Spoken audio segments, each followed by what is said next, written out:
अस्सलाम वालेकुम फ्रेंड्स, कैसे हैं आप सब। मैं हूं आपकी होस्ट अमरीन और आज मैं आप लोगों के साथ मिलके बनाऊंगी मिक्स दाल, जिसे हम पचमेल दाल भी कहते हैं। तो जो ये पचमेल लफ्ज़ है ये 5 से निकला है, तो हम इस दाल में 5 दालों का इस्तेमाल करते हैं।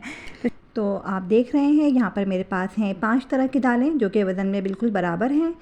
तो सबसे पहले मेरे पास है माश की दाल 1 प्याली, और तकरीबन 1 प्याली ही मूंग की दाल, मसूर की दाल, चने की दाल, और ये है अरहर की दाल। अच्छा, अरहर की दाल मार्केट में ज़रा मुश्किल से मिलती है, लेकिन आप कोशिश कीजिए कि जब भी आप पचमेल दाल बनाएं तो उसमें अरहर की ही दाल डालें, क्योंकि अरहर की दाल से इसमें ज़्यादा अच्छा फ्लेवर आता है। लेकिन अगर आपके पास ये अवेलेबल नहीं है तो आप कोई और सी दूसरी दाल लेकर भी 5 दालों की गिनती पूरी कर सकते हैं। तो फ्रेंड्स, हमारे पास थी मिट्टी की हांडी, तो हमने सोचा कि क्यों ना मिक्स दाल हम इसी में बना लेते हैं। आपके पास जो भी पतीली हो घर में आप उसमें बना सकते हैं। तो हम क्या करेंगे कि तमाम दालों को इस हांडी में डाल देंगे। उसके बाद दालों को हम अच्छी तरह से वॉश करके साफ़ पानी में 2 घंटे के लिए भिगो कर रख देंगे। तो पहले से भिगो कर रखने से होता यह है कि दाल बहुत अच्छे से गल जाती है। देखिए 2 घंटे भीगने के बाद हमने दाल को चूल्हे पे रख दिया था। दाल में उबाल आ गया। उबाल आने के बाद ये कंडीशन है कि इसमें झाग आ गए बहुत ज़्यादा। तो अभी हम इसमें मसाले ऐड नहीं करेंगे। पहले हम दाल के जो झाग हैं उनको फेंक देंगे, क्योंकि अगर हम पहले से मसाले डालेंगे तो हमारे मसाले ज़ाया हो जाएंगे। झाग बुरी तरह से उबल जाते हैं चूल्हे पर, तो पहले हम झाग सारे के सारे फेंक देंगे। ठीक है, ये काफ़ी सारे झाग फेंक दिए, लेकिन अभी भी मुझे झाग नज़र आ रहे हैं। लेकिन चूँकि टाइम कम है तो मैं इसमें मसाले डाल दूँगी। सबसे पहले अदरक लहसुन का पेस्ट शामिल करूँगी, और वो तमाम मसाले जो मैंने पहले निकाल के रखे थे वो भी डाल दूँगी।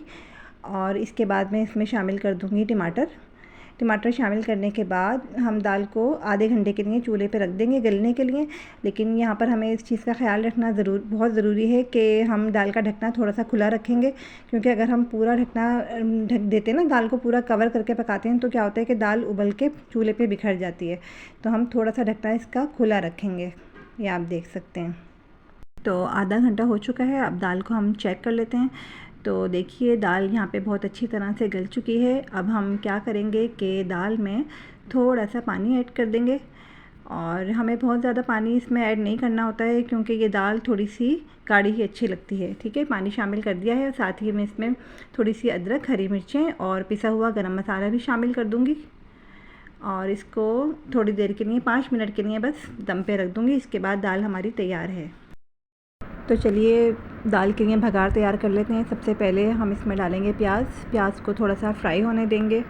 जब थोड़ी सी प्याज फ्राई हो जाएगी तो हम इसमें लाल साबुत वाली मिर्चें डाल देंगे। इस तरह से छुरी से सुराख करके डालेंगे, ताकि ये अंदर से अच्छी तरह से फ्राई हो जाएंगी। और इसके बाद हम इसमें डाल देंगे कड़ी पत्ता, और साथ ही हम थोड़ा सा इसमें ज़ीरा डाल देंगे, और सबको अच्छी तरह से मिक्स कर लेंगे। और अब हम लगा देंगे दाल में तड़का। तो फ्रेंड्स देखिए, बहुत ही मज़ेदार पंचमेल दाल बनके तैयार है। और अब मुझे दीजिए इजाज़त। अल्लाह हाफ़िज़, फिर मिलेंगे नई रेसिपी के साथ।